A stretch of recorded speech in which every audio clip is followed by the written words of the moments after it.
Alright, how's everyone doing? Welcome to From Z to A, Alphabetical Interviews with Zach Andersen. I am Zach Andersen. Today we are here at White House Productions for the 25th edition of Monsters of Acoustic Rock, and I'm joined by Daniela Cardillo. Thank you so much for being on the show. Thank you for having me. You're welcome. Now I'm going to ask you the difficult questions as long as they have something to do with the letters of your name. So we'll start with D. Describe your songwriting process. Do you tend to start with music or lyrics? Does it vary song to song?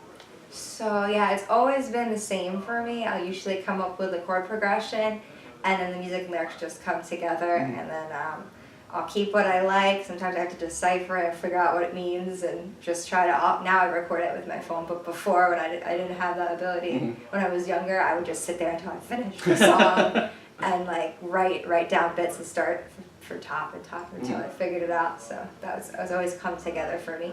Excellent. Now, how much does an audience affect your set? Do you tend to change things up depending on how they react to certain songs, or do you just like stick with what you already planned out ahead of time? So it kind of depends on the gig. Like if I'm doing a gig like this where I'm doing my songs, then I'll stick to my songs if people want to hear them. But I've gotten into habits of playing covers, and like I'll take requests like live at bars for a while. And yeah, definitely like I'll see like the age of people coming in, and I'll try to play songs from their generation, and definitely like upbeat songs depending on who's there, because I thrive off that audience feedback. If people are singing along, I'm happy. Right. So yeah. Awesome. Now, what's something necessary that you must do before a set? Do you have any pre-show rituals? So yes, my voice teacher has gotten me in the habit of warming up. All right. Before your voice. I never used to do that, but I've realized that it's very important to do that for your voice health and all that. All right. Who would you say are your biggest musical influences or inspirations? When I was younger, a YouTuber named Kina Grannis. I loved her, and she was doing a Super Bowl contest to get one of her songs broadcast during Super Bowl back in 2007. So she would like do a song every week and to cover, and I would sit there and cover the song she did every week. So Kina Grannis, I love Missy Higgins, Ani DeFranco, Nice. Okay. Now tell me about your most embarrassing gig moment. Okay. So my mom loves me very much, but she kind of can be a lot sometimes. She's gotten a lot better, but like last out, there's no doubt I was embarrassed. I wanted to crawl under a rock. I was at a restaurant, and it was packed. It was like a upscale Italian restaurant for Valentine's Day, and here I am like in the corner, barely enough room for me and my guitar, singing love songs, and all these like couples. There must have been like 30 couples in the room. It's just so packed. My mom comes in and she hasn't seen me for a few months, but she comes in and weaves herself through people while I'm mid-song and kisses me on the face in the middle of the song. I wanted to crawl under a rock, and just it was like just like sit on me right now. Just that's what I need. So that was by far my most embarrassing moment. All right. Now, what themes or topics do you tend to write about in your songs? It's usually whatever's going on in my life, though that's maybe a little selfish sometimes. I hope people can relate, but I've used music as a therapy for my life. Honestly, that's why I was very interested in music therapy. But songwriting has gotten me through so much, whether it's boys, whether it's learning to love myself, family situation, whatever. I'm trying to lean more towards using it more towards like activism now, which I'm trying to kind of take. I've got like opinions on things, and I want to put them out there, even though it's a little risque, but maybe in the future. All right. Now, if you could play a gig with any other artist at any venue in the world, who would it be with, and where would it be? I'm thinking about this. I love Damien Rice. Okay. I love his style. He's very chill, so I'd love to do something with him, like on a beach or somewhere, or maybe even like something really relaxed, maybe. But then part of me wants to just play like Madison Square Garden or something with like Ed Sheeran or something. It would be really cool. So yeah, definitely very excellent. So I like to end all my interviews with 3 interesting or random facts about yourself that many people might not know. 3. Okay. 3 interesting facts. I'm vegan. All right. I've been vegetarian for like a year and a half, and I've been vegan 5 months, and it's just changed my life. Getting very passionate about it, so I'm hoping to write a song about that.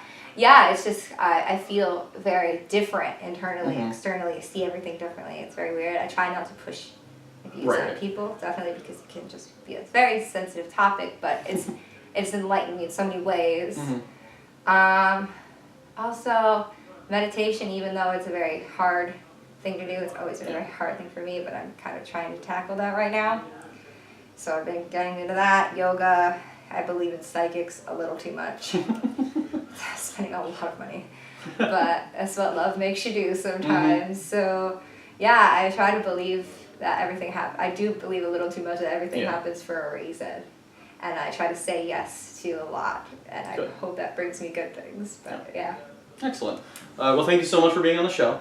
Yeah, thanks for having me. If you want to check out Daniela, please visit the link below. And now we'll cut to a performance from Daniela. So thanks again, and we'll see you next time.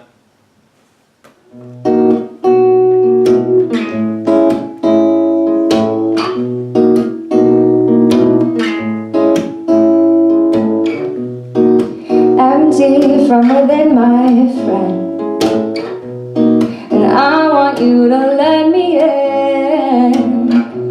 But is that truly good for you, or for me, or for me, or for me, for me? Well, we both have some work to do, so hash the old to bring what's new. A month's gone by, we still don't know what's next, why it hurts, why it doesn't work.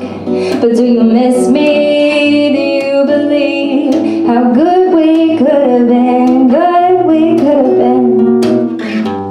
Did you know me? Did you love me? Or was it yourself you've been learning? Well, I tried to shed light, I tried to make it right.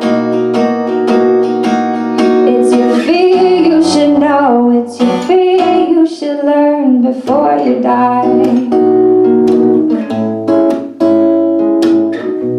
So why's it gotta be so hard?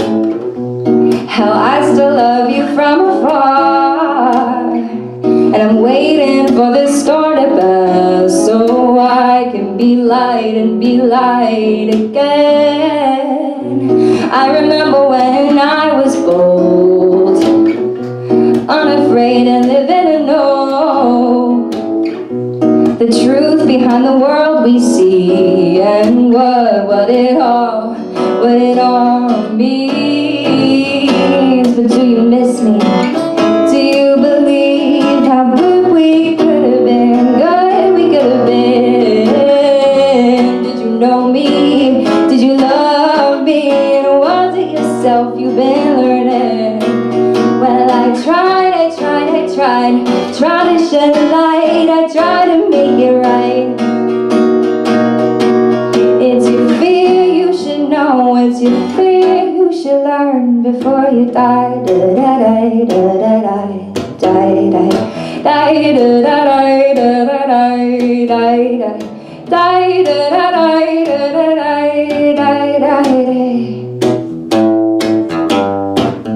So what's next? I gotta work it, I gotta set myself free. I gotta cut the cord, it's been killing me. I've gotta find a space, the space in between the want and the need that our hearts create. I gotta go, I gotta grow to appreciate my space away, away from you and from this and from what we made. You suck me and spit me out, and then you do it again and again and again.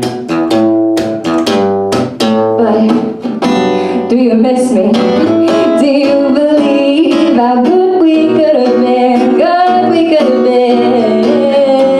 Did you know me? Did you love me? And was it yourself you've been learning?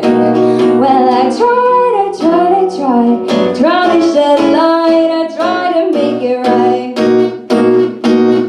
How you gonna learn?